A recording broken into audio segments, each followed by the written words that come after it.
Luke chapter Okay, say amen kung nandiyan na po kayong lahat. Amen. Okay, magbabasa tayo responsively ha. Magbabasa ako sa verse number. Babasahin ko sa may verse number. English sila, Tagalog daw. Saglit ha.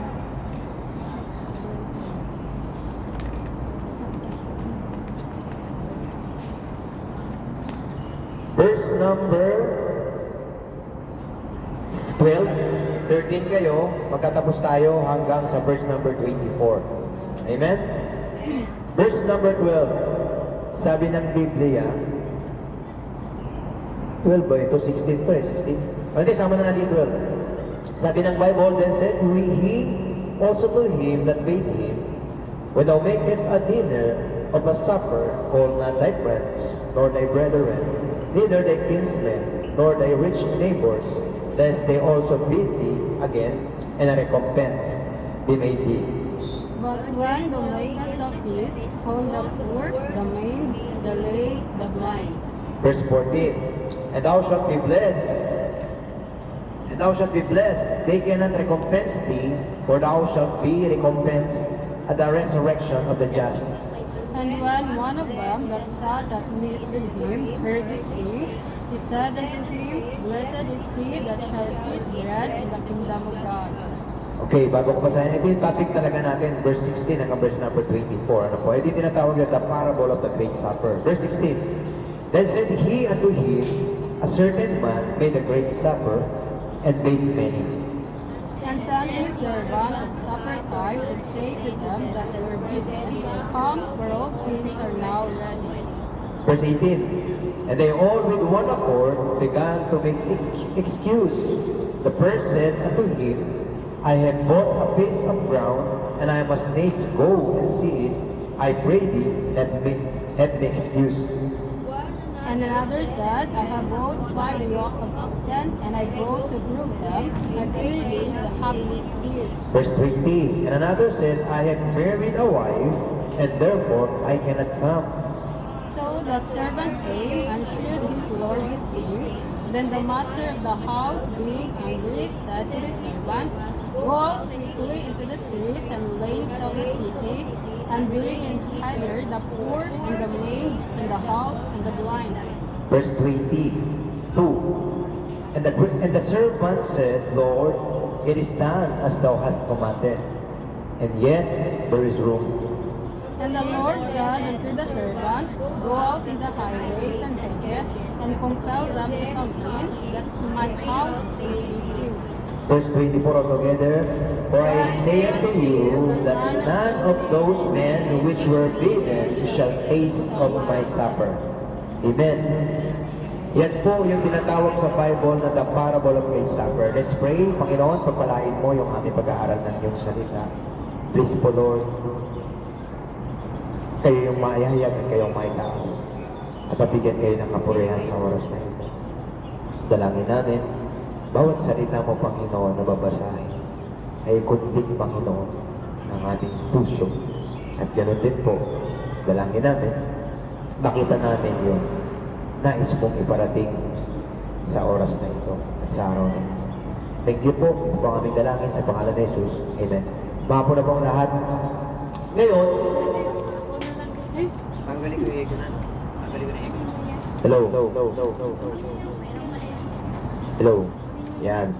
Ngayon po, itutuloy ko lang po itong topic na ito. Ano po? Bali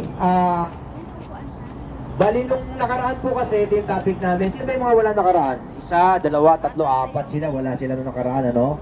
Pero babalikan ko lang mabilis yung mga topic nung nakaraan. Ngayon, ang ibig sabihin po nitong parable na ito, ano po? Ang itinuturo nitong parable na ito, na Great Supper, it tells us that God has made royal provision for the salvation of all men. Ibig sabihin, ginawa na lang Diyos yung kaligtasan. Ang problema, ang tao hindi tinatanggap yung kaligtasan. At marami ngayon, ito, tinutukoy nito, merong mga in-invite, pero marami silang excuse, ang tao. Kaya isang araw, itong mga tao maraming excuse na ito, na hindi tumanggap sa Diyos, isang araw hahatulan sila ng Panginoong Diyos na nasa langit. Ngayon, itong, ibig sabihin, merong na-provide na ng Diyos yung kaligtasan, na napakahirap nito. na magdusa yung kanyang pinakamamahal na anak para lang ang tao magkaroon ng kaligtasan. Ano ba yung kaligtasan? Yung soul ng tao. Kasi yung soul ng tao, may pagdurusa ito, yun yung kapahamakan. At meron, yun yung sinasabi ng Bible. Kasi bakit? Because we are sinners. Pag nakabroke tayo ng law sa Hong Kong, sa Macau, magpe-penalty tayo. At merong punishment ito. At kung yung Macau and Hong Kong law, merong punishment, pag nakabroke tayo ng law, how much more yung Diyos na nasa langit. Kaya ang punishment ng isang tao is talagang ang kaparusahan, magdurusa sa dagat-dagatang apoy magpakailanman. Now, nag-provide ang Diyos sa pamamagitan ng kanyang anak na si Jesucristo ng kaligtasan. At itong kaligtasan na ito, according sa Biblia, is a free gift. Katulad yan, Christmas. Free gift. Diba? Pag sinabing free gift, wala tayong gagawin. Hindi natin kailangan maging mabuti, hindi natin kailangan maging maganda yung kalooban sa pagsasa. Ibig sabihin, gumawa ng kagandahang loob sa kapwa. That's works. Kasi kung meron man works na makapagliligtas sa tao, and that is the finished works of our Lord Jesus Christ, nang siya ay mamatay, magdusa sa cross ng Kalbaryo. At ngayon, no, ito yung tinuturo nito. Ngayon, as yung tinutukoy dito, no, of all men and God's servants, tinutukoy na God's servants dito, of course, that's the believers. Dapat itong mga mananampalataya, sila ay, and to be actively, urgently, and constantly engaged in seeking the lost. Ibig sabihin talagang, dapat madala nila itong mga tao na ito. Sinong itong mga taong ito? Itong mga kapamilya, itong mga kaibigan, itong mga kakilala. No? Ngayon, makikita natin dito, merong mass excuses. Ano yun? Sa verse number 18, that's possession. Yan ang isang mga dahilan kung bakit ang tao lumalayo sa Diyos, because of possession. At binigyan ng Panginoon ng halimbawa, yung mga taong mayayaman. Ang sabi ng Biblia, mahirap itong makapasok sa sangkalangitan. Why? Because of their possessions. At hindi lang yun. Hindi lang yung possessions ang titingnan natin dito, no? Pero aning ko na lang, no? Bibigyan ko na lang ng konting paliwanag, ano? No, yan ang isang dahilan na tumatanggi sa offer ng Diyos sa kaligtasan, yung possessions. Yan ang isang dahilan kaya di mabigyan ng time ng Diyos because yung kanilang mga ari-arian, yung kanilang mga tinatangkilik, which is nakalulungkot, ang lahat naman ay galing sa Diyos. Ano po?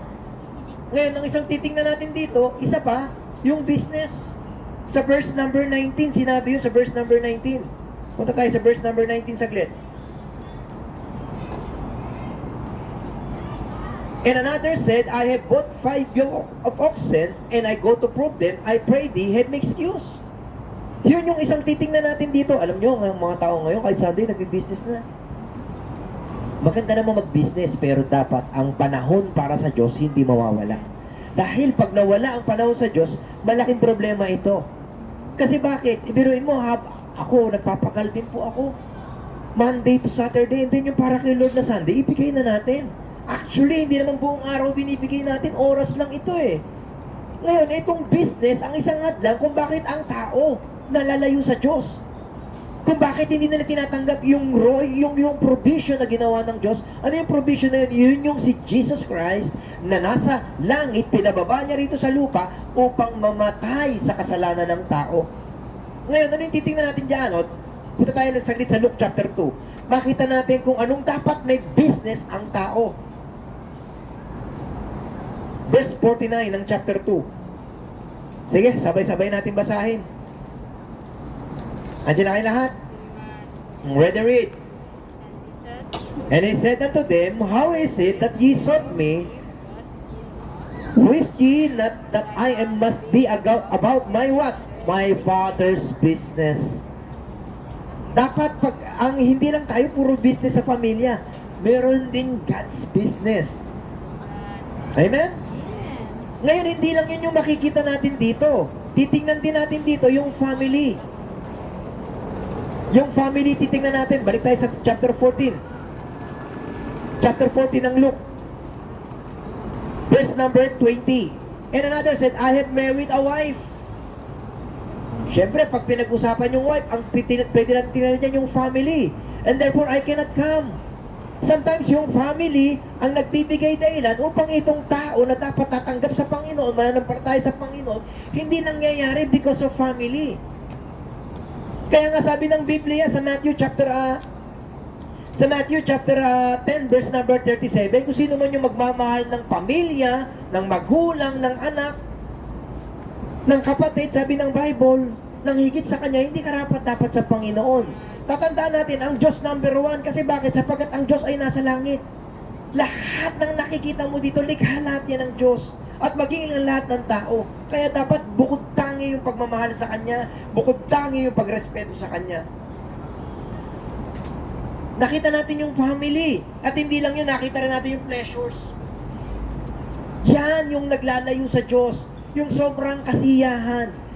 Teka, hindi ba magandang maging masaya? Pwede naman maging masaya ka. Pero wag naman sa araw ng Diyos.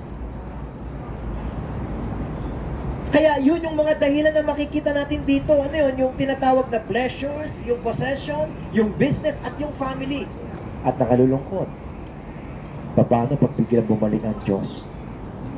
Ano yung maisasagot natin? Paano pag inabot tayo ng kamatayan? Na wala tayong pagkakakilala sa Diyos? Sino ba magsasuffer? Of course, tayo din. Tayo rin yung magsasuffer. Ngayon, as Christians, sa nakakilala sa Panginoon, itong mensahe na ito, ano po, no? Unang titingnan natin dito, yung tinatawag na we must go there and share. Yun yung number 1 ito. Ano po? At binasa natin yan dito sa Acts chapter 8. Sige nga, babasahin ko lang itong Acts chapter 8 na lang. Dito na lang sa John na lang po, sa John chapter 5. Verse number 1 hanggang verse number 9. John 5. Ibig sabihin, dito natin makikita, ang Panginoong Hesukristo, siya ang pumunta dito sa taong may karamdaman. Upang itong taong may karamdaman ito ay gumaling. At lahat tayo ay may sakit.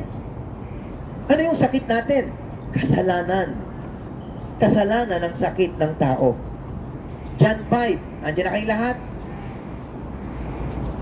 O, tingnan nyo po. Sabi rito ng Biblia. Verse 1. After this, there was a feast of the Jews, and Jesus went up in Jerusalem. Now there is at Jerusalem, by the sheep market, a pool which is called in the Hebrew tongue Bethesda, having 5 porches. Verse 3. In this lay a great multitude of impotent folk, of blind, halt, withered, sabi ng Bible, waiting for the moving of the water. Ano yung larawan nito? Yung mga taong may kapansanan, may karamdaman. Pumunta rito sa pool na ito kasi bakit? Bumababa yung angels dito, sabi sa verse 4. For an angel went down at a certain season into the pool and troubled the water. Whosoever then first after the troubling of the water stepped in was made whole of whatsoever disease he had. Ibig sabihin, pag bumaba yung angel doon, kung sino yung unang makapunta rin sa pool, sabi ng Bible, ano man yung kanyang karamdaman, gagaling. Verse 6. When Jesus saw him lie, sabi dito, verse 5, and a certain man was there which had an infirmity 38 years. Itong taong ito may karamdaman siya. Ano yung karamdaman niya? Gano'n katagal karamdaman niya? 38 taon. When Jesus saw him lie and knew that he had been now a long time in that case, he said unto him, wilt thou be made whole? Ang ganda ng tanong ng Panginoon eh. Gusto mo bang gumaling? O ngayon, ito yung tanong. Kung hindi pa tayo, wala pa tayong kaligtasan, gusto ba nating maligtas? Gusto ba nating maligtas ang ating kaluluwa? Verse 7. The impotent man answered him, Sir, I have no man when the water is troubled to put me into the pool. Bakit? Kasi nga paralisado siya. But while I am coming, another stepped down before me. Sabi ng Panginoon Jesucristo, Jesus said unto him, Rise, take up thy bed and walk. Maliwanag yung utos. Bumangon ka, dalhin mo yung mat mo, dalhin mo yung hinigaan mo, at ikaw ay lumakad. That's the command of God. Amen? At sabi ng Bible, and immediately the man was made whole. Talagang pagsasabi ng Panginoon, siya'y gumaling, sabi dito, and took up his bed and walked, and on the same day was the Sabbath. Verse 10. The Jews therefore said unto him, ay hindi na verse 10. Ibig sabihin, nakita natin dito, pinuntahan siya ng Panginoon. at siya ay gumaling. Maliwanag po? O ngayon, gusto ba nating gumaling sa karamdaman na kasalanan? Walang ibang magpapagaling sa atin kundi ang Panginoong Hesukristo. Tatandaan natin, siya lang ang pwedeng magpagaling sa atin. Verse number 14. O tingnan niyo po. Ng John chapter 5. Ano ang sabi ng Panginoon sa kanya nung siya'y gumaling? Verse 14. And afterward, Jesus finding him in the temple and said unto him, Behold, thou art made whole. Sabi niya, Masda, narito, magaling ka na. Sabi rito ng Biblia. At sabi rito, thou art made whole. Sin no more. Huwag ka na magkasala. At sabi ng Bible, lest a worse thing come unto thee. Ano yung nilarawan nito? Pag nasa Panginoon ka na, huwag ka nang babalik sa dati. Kasi mas lalong higit pa yung mangyayari sa iyo. Ngayon, yung nakita natin sa number 1, actually may verse pa po tayo dun no? Kasi mahaba yung 3, 4, 5 eh. Pangalawa makita natin dito, we must go near and share yung number 1. Ibig sabihin, lalabas tayo. Pupunta tayo dun sa mga taong makasalanan at mag-share tayo. Amen. O pangalawa titingnan natin dito, we must go out speedily. Kasi bakit sinabi ng Diyos eh? Huwag na tayo mag-isip-isip. Sa showtime lang yun. Sa showtime ba yun? Diba? Pag sinabi ng Diyos, go out quickly. Basahin natin, verse number 21. We must go speedily. Verse number 21. Ng Luke chapter 14. O verse 21, sabi dito ng Bible, so that servant came, sabi ng Bible, and showed his Lord these things, then the master of the house being angry. Kasi bakit? Ba't hindi magiging angry yung master of the house? Kasi may inimbita siya. I-offer niya yung kaligtasan sa tao. At ito'y nag-i-excuse pa yung mga tao. At sabi dito ng Biblia, verse number 21, so that the servant came and showed his Lord these things, then the master of the house, being angry, said to his servants, go out quickly. Kaya yun yung titingnan natin dito. Ano yun? We must go out speedily. Bakit? Because souls are dying. Without God, without hope, and without salvation. But the business of evangelism are very urgent because the souls around us are dying without God, without hope. Maaaring ang iba dito yung ating mga kamahal sa buhay, o mga kaibigan, o mga kakilala.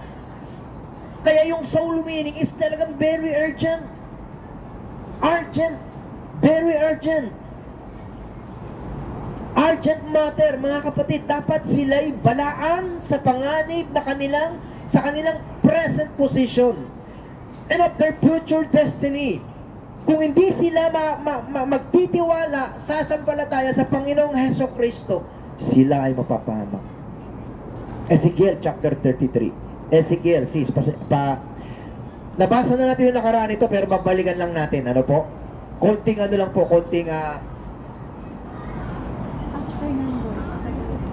Ezekiel chapter 33, verse number 7, verse number 8.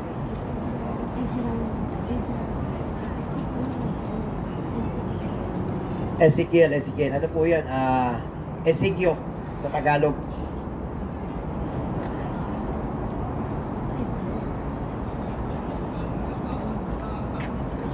Pagkatapos yan ng Lamentation. Ano po? Ezekiel Chapter 33, verse number 7 and verse number 8. Okay, babasahin ko na po. Andiyan na po kayong lahat. O, sabi rito ng Bible, tingnan nyo po, napaka-importante nito. So thou, O son of man, sino tinutukoy son of man dito? Si Ezekiel.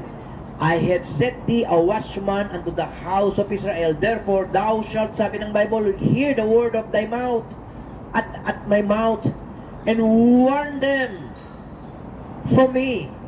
Yan ang isang trabaho ng isang Kristiyano. Balaan itong mga taong di pa nakakilala sa Panginoon. When I say unto the wicked, sabi ng Bible, O wicked man, thou shalt surely die. If thou dost not speak to warn the wicked from his way, that wicked man shall die in his iniquity, but his blood will I require at thine hand. Yan ang isang problema ng Kristiyano. Itong pamilya mo, itong kamag-anak mo, itong kaibigan mo, hindi mo na balaan. Hindi mo na pagsabihan. Hindi mo na i-share si Kristo. Sabi ng Bible, yang dugo niyan, yang buhay niyan, sa iyo ko sisingilin. Kaya kung may pamilya ka, abay, balaan mo yung pamilya mo. Kasi bakit? Gusto mo bang ikaw lang yung mapupunta sa langit? Paano naman yung loved ones mo? Paano yung kaibigan mo? Yung best friend mo na pag may problema kayo, lagi mong kasama. Pero bakit hindi mo ma-share si Kristo? Amen? Ngayon, ito yung pangatlo. Ito yung pangatlo, di tayo natigil eh. We must go out and bring the sinners here. I'm talking about kasi nung inaral namin doon, sa church kami. Ibig sabihin, lalabas, dapat tayong lumabas at dalhin yung makasalanan dito. Kasi bakit? Bakit?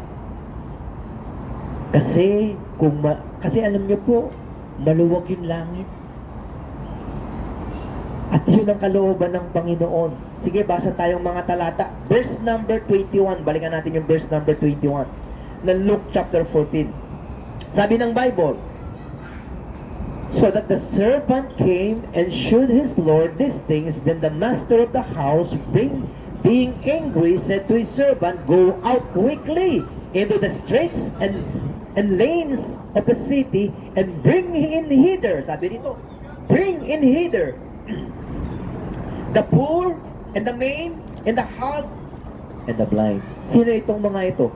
Ito yung mga nangangailangan ng kaligtasan. At sino nangangailangan ng kaligtasan? Ito yung lahat ng tao. Maliwanag. This is very important emphasis.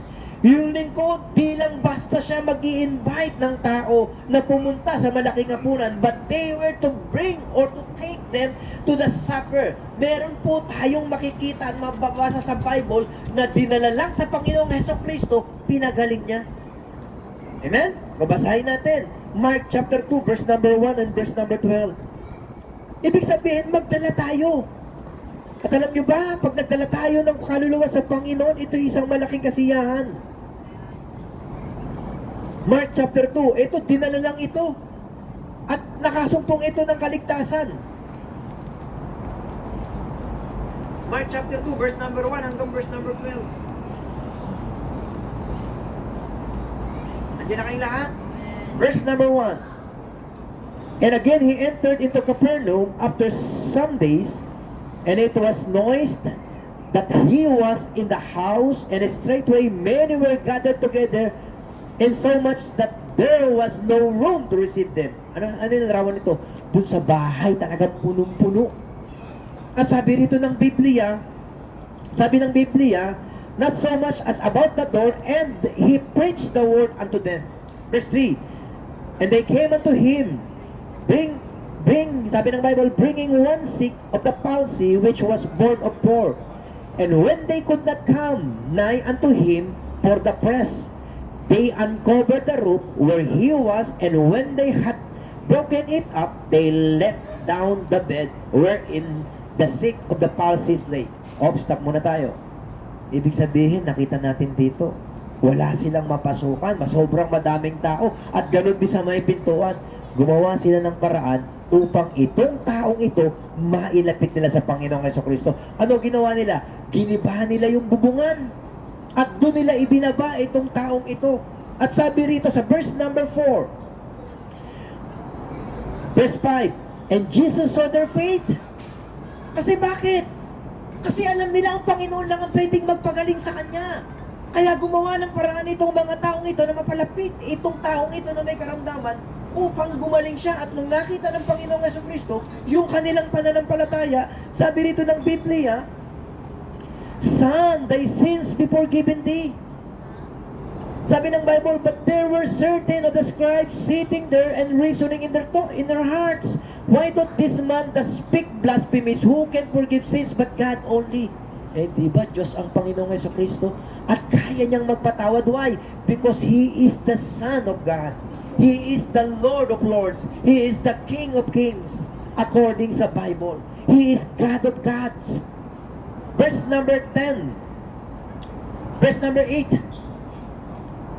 And immediately when Jesus perceived in his spirit that they so reason within themselves, he said unto them, why reason ye these things in your hearts? Whether it is easier to say, the sick of the palsy, thy sins be forgiven thee, or to say, arise and take up thy bed and walk. Verse number 10. but that ye may know that the Son of Man hath power on earth to forgive sins. He saith unto the sick of the palsy, verse number 11, I say unto thee, arise and take up thy bed, and go thy way into thine house. And immediately he arose, took up the bed, and went forth before them all, insomuch that they were all amazed and glorified God, saying, we never saw it on this passion. Ano yung larawan nito? Dinala lang siya sa Panginoong Hesukristo, pero gumaling. Ngayon, as a Christian, kung talagang meron tayong Jesus sa puso natin, yan din ang trabaho natin. Salamat, Sister Marlene, nagdala ka ng 2 kaluluwa. Yan ang trabaho natin, mag-invite, dalhin yung mga taong makasalanan. Amen? Kasi bakit? Upang sila din makasumpong ng regalo ng Diyos. Ano ba yung regalo ng Diyos? Kaligtasan. Buhay na walang hanggan. Ano ba ang regalo ng Diyos? Of course, ang Panginoong Hesukristo. Talata ulit tayo. Talata. Dalawa ito eh. Mark chapter 9, verse number 17. Mark chapter 9, verse number 17. Ibig sabihin, nakita natin dito, we must go out and bring the sinners. Verse number 27. Verse number 17 ng Acts chapter 9. Sabi ng Biblia, and one of the multitude answered and said, Master, I have brought unto thee my son, which hath a dumb spirit. Sino yung dinala niya? Yung kanyang anak. At sabi rito ng Bible, and wheresoever he taketh him, he teareth him, and he foamed and gnasheth with his teeth, and pineth away. And I spake to thy disciples that they should cast him out, and they could not. Ibig sabihin, itong dumb spirit hindi mapaalis. Ano po?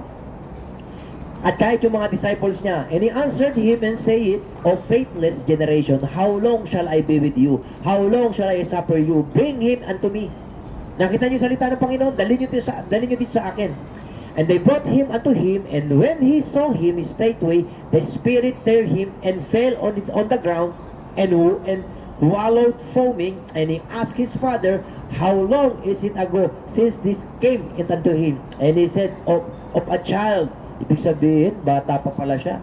Nandun na sa kanya yung dumb spirit. Ano inilalarawan nito? Lahat ng tao, hindi lang, kaya lang yung iba, hindi dumb spirit, devil spirit. Ang bawat tao. Alam nyo, may pumapatay, may nanggagahasa. Yun yung tinutukoy natin na ang bawat tao kontrolado ng diablo. Verse number 21, sabi ng Bible, 22, And oftentimes it had cast him into the fire and into the waters to destroy him, but if thou canst do anything, sabi ng Bible, have compassion on us and help us. Ito yung sabi ng tatay. Jesus said unto him, hindi tatay sabi nun, and Jesus said unto him, if thou canst believe, sabi ng Bible, all things are possible to him that believeth. Kaya, ayun yung sinabi ng tatay. Ngayon, sabi ng Biblia, kung kayo'y mananampalataya, sabi rito ng Bible, lahat ng bagay ay posible sa taong nananampalataya sa Panginoon. Verse 24, and straightway the father, sabi ng Bible, the child cried out, and said, sabi ng Bible, with tears, Lord, I believe. Help thou mine what? Unbelief. O kaya mamaya may prayer tayo. Ano yung pag-pray natin? Lord, help my unbelief. Sometimes baka hindi tayo makapag-invite. Sometimes kaya hindi tayo makapagbigay ng oras sa Diyos. Sometimes hindi tayo ganong makapanalangin. Sometimes masyado tayong nabibigatan sa mga bagay-bagay sa mundong ito. Why? Because of what? Because of unbelief. Because of unbelief. Kaya sabi rito ng Biblia, ang ganda nung sinabi, ulitin ko ito. Sabi rito sa chapter 9. Sabi nung tatay, asan na ba yun? Nawala. Sabi rito, verse number 24, and straightway the father of the child cried out and said with tears, Lord, I believe. Help thou mine unbelief. Verse number 25, when Jesus saw that the people came running together, he rebuked the foul spirit, ito yung tinatawag na dumb spirit, saying unto him, thou dumb and deaf spirit, I charge thee, come out of him and enter. Now, tingnan nyo, ito yung komanda, no more into him. Pinalalabas niya doon at huwag na huwag ka nang papasok sa taong ito. Alam niyo, nagutos sa kanya kung sino? Ang Diyos. O tingnan niyo po yung ano, yung itong dumb spirit, sabi dito ng Bible, verse number 26. And the spirit cried and rent him sore and came out of him, and he was as one dead. Sabi ng Bible, in so much that many said, he is dead. But Jesus took him by the hand and lifted him up, and he arose. Verse number 28, and when he was come into the house, his disciples asked him privately, why could not we cast him out? Eh, may inutos naman sa kanila yung Panginoon na ano, binigyan silang power na magpaalis ng mga ganyan. Pero bakit hindi na napaalis? Sabi ng Panginoon, and he said unto them, this kind can come forth by nothing but by prayer and fasting. Kaya importante yung fasting. Alam niyo po, pag nagpa-fasting tayo, ano pinanalakas natin? Yung spirit.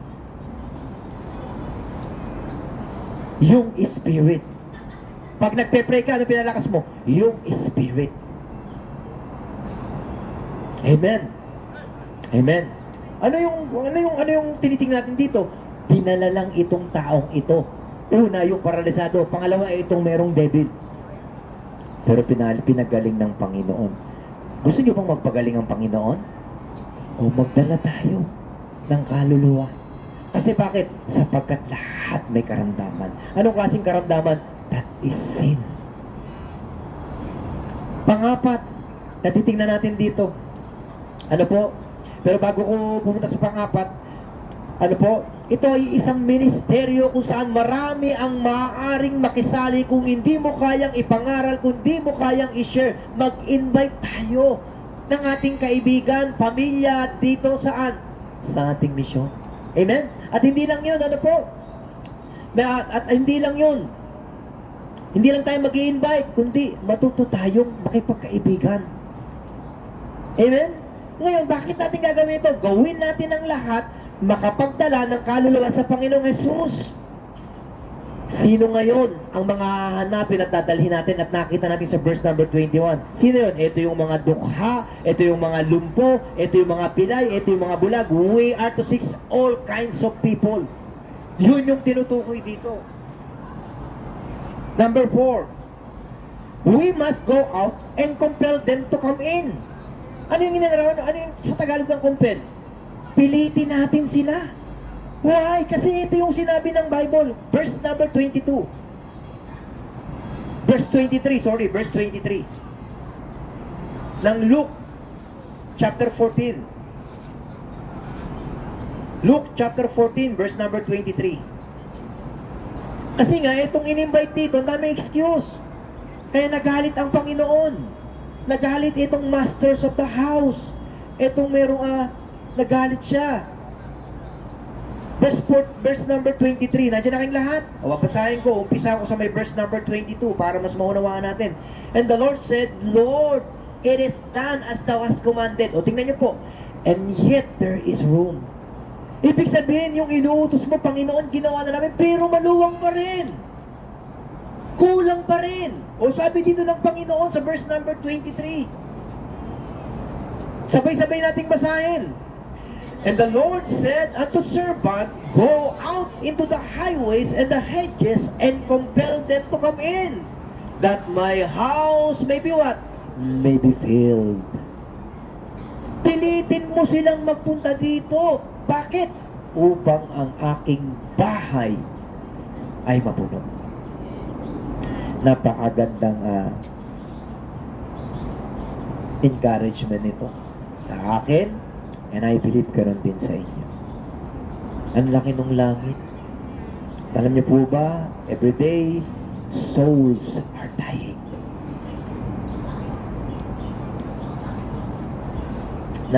Binigyan akong ministry ng Panginoon. Everyday, nagsisend ako ng verse. Alam niyo po, yung mga nasisend ako na inabutan na ng kamatayan. Nakaramdam ako ng kalungkutan. Hindi ko alam kung na-save sila. Pero nagbabasa sila ng message. Kasi sabi ng Bible, so then faith cometh by hearing and hearing and hearing and hearing by the word of God. Meron akong kasama sa work dati, isang Chinese.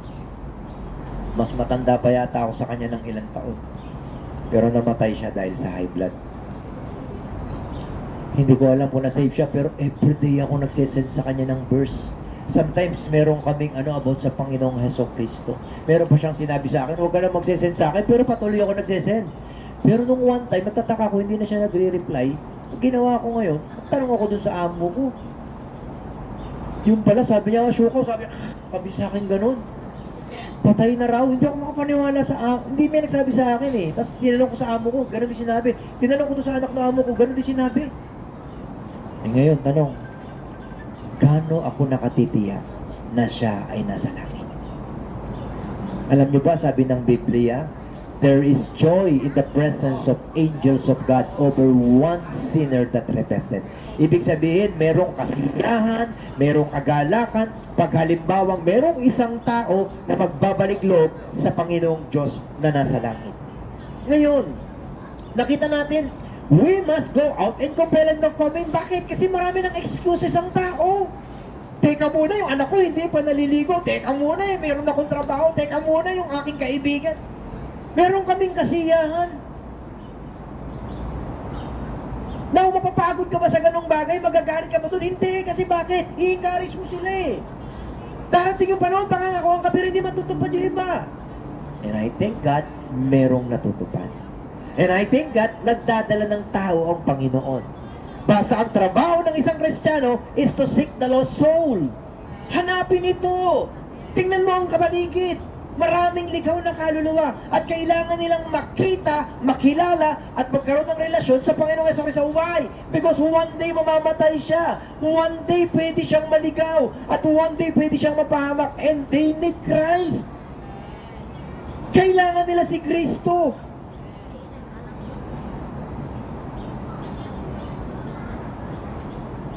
Maraming excuses ngayon. Pagkus ipinakikita natin na dapat ipakita natin yung pagmamahal pa rin sa kanila kahit marami silang excuse.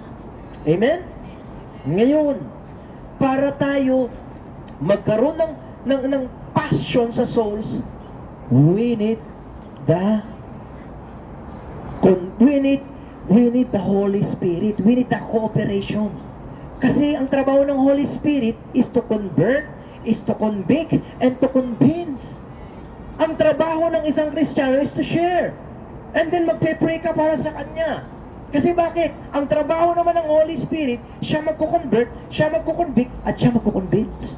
Ang trabaho mo lang, pagka-share mo, pray, follow up. Kasi bakit? Ang hirap naman nun. Manguhuli ka ng isda, nihihagis mo yung lambat, hindi mo iangat. Diba? Magtatanong ako, gano'n ba nangingisda na mahagis na yung lambat, hindi niya iangat yung lambat? Gano'n ang soul winning. Once na na-share mo, kailangan may follow up. Amen? Hindi tayo nagliligtas, pero kailangan may follow up. Ngayon, dumarating yung pagkakataon na merong mga kabigatan yung sinesharan mo. Dapat makikiano ka sa kanya. Hindi yung ano lang, hindi yung kumbaga, dadalin mo rin yung kabigatan niya. Hindi dahil nagsasoul winning ka, kundi dahil kalooban yun ng Diyos. Ngayon, nakita natin yun, no? Punta tayo dito sa John chapter 8, John chapter 16, verse number 11 and verse number 8. John chapter 16, verse number 11 and verse number 8. Makita natin dito yung gawa at kilos ng banal na Espiritu. Kailangan natin, pag nag-soul winning tayo, kailangan natin yung works ng Holy Spirit. Verse number 8. And when He is come, that's the Holy Spirit, He will reprove the world of sin, of righteousness, and of judgment, of sin, because they believe not on me, sabi ng Panginoong Jesucristo. At sabi dito ng Bible, of judgment, because the prince of this world is judged. Sino yung prince of this world? That's Satan. That is Satan. Verse number 11. Verse number 13. Howbeit, when the Spirit of truth, that's the Holy Spirit, is come, He will guide you in all truth. For He shall not speak of Himself, but whatsoever He shall hear. Sabi ng Bible, that shall He speak, and He will show you things to come. Ngayon, as a believer, gusto mo mag-soul winning, of course, kailangan natin yung cooperation ng Holy Spirit. Ngayon po, si Apostle Paul ang makikita talaga natin na isang matapang na soul winner sa Bible. Kahit saang lugar, kahit mapunta sa palengke, kahit mapunta sa ibang lugar, kahit mapunta sa loob ng palasyo, ang trabaho niya ay maghayag ng ebanghelyo ng Panginoong Heso Kristo. 1 Corinthians chapter 9. 1 Corinthians chapter 9. 1 Corinthians chapter 9, verse number 19 and verse number 22. 1 Corinthians chapter 9, makikita natin dito kung ano yung ginawa ni Apostle Paul na dapat gawin din natin as a Christians. Andiyan na kayo lahat? Sige po, isa-isahin ko ha. Tingnan nyo po ha. Sabi dito ng Biblia sa Acts chapter 9, verse number 19. For though I be free from all men. Ibig sabihin, si Apostle Paul, sa lahat ng nakaharap niyang tao, binagay niya ito talaga, kaya free siya sa lahat ng tao. Yet if I had made, sabi ng Bible, my tingnan niyo po, servant unto all. Bakit? Bakit? That I might gain the more. Ano yung salitang gain dito? Mawin niya, mahikayat niya. Verse 20. And unto the Jews, I became as a Jew, that I might gain the Jews. Ibig sabihin sa mga Hudyo, para mahikayat yung mga ito, sabi ng Biblia, ay nag-aring tulad Hudyo po siya. Verse number 20, ulitin ko. To them that are under the law, as under the law, that I might gain or that I might win them that are under the law. Verse 21, to them that are without law, as without law, being not without law to God, but under the law to Christ. Bakit? That I might gain them that are without law. Verse 22, to the weak, sa mga mahihina, became I as weak. Sabi ng Bible, that I might gain the weak. I am made all things to all men, that I might by all means, sabi ng Bible, save some. Ibig sabihin, ginawa na lahat ni Apostle Paul sa lahat ng tao upang siya ay makapagligtas ng ilan. At alam niyo po, yan yung layunin namin dito sa Hong Kong. Makilala ng bawat tao ang Panginoong Heso Kristo. Kahit hindi kahit hindi sila umatin dito, basta ang importante, ma-share si Kristo sa kanila, makakilala sila sa Panginoong Heso Kristo. At naniniwala ko, Diyos ang nagdadagdag ng tao. At dahil nagsisipag kang mag-akay ng kaluluwa, isang araw, magdadagdag ang Panginoon ng tao. Ginawa ko ang lahat ng mga bagay sa lahat ng mga tao upang sa pamamagitan ng lahat ng paraan ay mailigtas ko ang ilan. Napakagandang mensahe ni Apostle Paul. Amen? Panlima, na pinakahuli. Why Christians must go out? Tingnan niyo po. Bakit ba ang Kristiyano dapat lumabas, mag-soul winning? Number 5, we must go out that the Lord's house may be filled. Amen? Bakit tayo kailangan mag-soul winning? Upang yung bahay ng Diyos ay mapuno. Ulitin ko, magbibigay lang ako isang magandang halimbawa. Birthday mo, ang dami mong hinanda. Tapos, walang darating doon sa birthday mo. Gaano ito kasakit? At ano ang mararamdaman mo? Biruin mo, luto mo na, kain mo pa. Diba? Luto mo na, kain mo pa, gastos mo pa. Amen? Dahil mo niluto, naku, 2 linggo kong kakainin ito. Pero anong mararamdaman mo? Ang katotohanan, mararamdaman natin, masakit at nakakagalit. At ganun yung naramdaman nitong Lord of the house. Kasi bakit? Kasi meron siyang inimbita. Hello? Good noon. Meron siyang inimbita.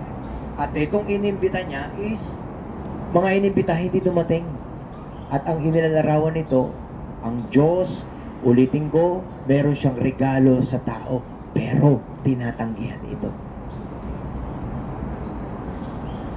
Ngayon, naniniwala ako may mga regalo kayo. May regalo kayo ngayon, no? Amen? Hindi natin matatanggihan ito. Kasi pag sinabing regalo is libre. Amen? O ito, sabi ng Biblia, for the wages of sin is death, but the gift of God is eternal life through Jesus Christ our Lord.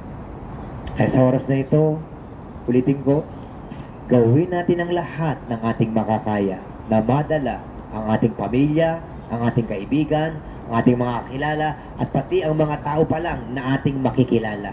At ang mga taong naliligaw sa Panginoong Hesukristo, dali natin sila upang buksan o imulat ang kanilang mata at sila na nasa dilim madala sa liwanag at sila na nasa ilalim ng kapangyarihan ni Satan ay madala sa ilalim ng kapangyarihan ng Diyos. Alam niyo po ba na sinabi ng Bible yon? Acts chapter 26 verse number 14. Sa ating pagtatapos muna tayo sa Acts chapter 26. Alam niyo po, si Apostle Paul is binigyan siya ng pagkakataon ni King Agrippa na magsalita. At alam niyo po, sa matapang niya sinabi kung ano ang nangyari po sa kanya. At yun yung maganda kay Apostle Paul. Lahat nung nandun ay sinisiran niya. Hindi lang yung hari, maging ang lahat ng taong nandoon. Verse number 14 hanggang verse number 18. Andiyan na kayo lahat? Okay, ako na lang po magbabasa. Sundan niyo po ng inyong mata para maunawaan po natin. Verse number, Acts chapter 26, verse number 14. Okay, basahin ko na. Verse number 14. And when we are fallen to the earth, I heard a voice speaking unto me and saying in the Hebrew tongue, Saul, Saul, why persecutest thou me? O para naman sa kailangan natin, si Saul dito, siya si Apostle Paul. Saul of Tarsus ang kanyang pangalan. At sabi dito ng Bible, why persecutest thou me? It is hard for thee to kick against the pricks. Napakahirap para sa kanya sumipa sa mga matutulis na bagay. Amen? At sabi dito ng Bible, and I said, who art thou, Lord? And he said, I am Jesus, whom thou persecutest. Ako si Jesus, na yung inuusig. Verse number 16. But rise and stand upon thy feet, for I have appeared unto thee for this purpose. O, tingnan niyo po, may layo nilang Panginoon sa kanya, kay Apostle Paul. To make thee a minister and a witness both of these things which thou hast seen, and of those things in the which I will appear unto thee. Ano trabaho ni Apostle Paul? Maging witness. Kanino? Sa Panginoong Hesukristo. Patotohanan niya kung ano yung nangyari sa kanya at hindi lang yun, yung mga sasabihin pa sa kanya. And verse number 17, delivering thee from the people and from the Gentiles unto whom now I send thee. Verse 18, to open their eyes. Ano yung larawan nito? Bulag ang tao. To open their eyes, to turn them from darkness to light. Ano yung larawan nito? Nasa dilim tayong lahat.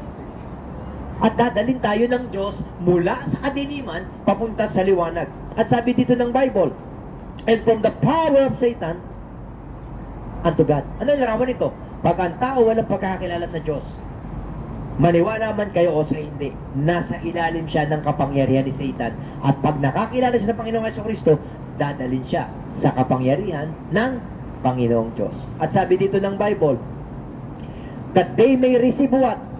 Forgiveness of sins. Kaya once we believe in Jesus Christ, ulit-ulitin natin, doon tayo tatanggap ng kapatawaran ng kasalanan. At sabi dito ng Bible, an inheritance among them which are sanctified by faith, that is in me. Dapat ang faith sa Panginoong Hesukristo mula sa puso, hindi mula sa isip. Ngayon, sa oras na ito, as Christians na nakakilala sa Diyos, maaaring konti tayo sa ngayon, mag-soul winning tayo. Starting next Sunday, mag-invite tayo. Pag hindi dumating, mag-invite mo ulit. Pag hindi dumating, invite mo ulit. Kasi bakit? Ganon din naman tayo dati. Ini-invite tayo, hindi tayo pupunta. Amen? Ngayon, verse number 28, ito yung putuhin natin dito. Verse 25. Dito natin makikita na talagang nag-share si Apostle Paul. Verse 26.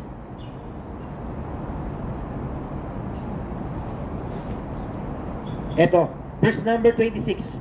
For the king knoweth of these things, before whom also I speak freely, for I am persuaded that none of these things are hidden from him. For this thing was not done in a corner. Verse 27, King Agrippa, believest thou the prophets? I know that thou believest. Verse 28, then Agrippa said unto Paul, almost thou persuadest me to be a Christian. Ano yung larawan nito? Sa pagbabahagi ni Apostle Paul doon. Muntik mo na akong mahikayat maging isang Kristiyano. Verse 29, and Paul said, I would to God that not only thou, but also all that hear me this day were both almost and altogether such as I am, except this bunch. Ano yung larawan nito? Hindi lang si King Agrippa yung nais niya makakilala sa Diyos, kundi yung lahat ng taong nandoon. Sa oras na ito, ulitin ko, kung tayo may pagkakakilala sa Panginoon, ito na yung panahon. Mag-akay tayo ng kaluluwa. Maliwanag po ba? O ngayon, kung wala pa tayong pagkakakilala sa Diyos, kailangan natin si Kristo upang maligtas yung ating kaluluwa. Maraming salamat po sa inyong pakikinig. Tayo tayong lahat, tayo'y manalangin.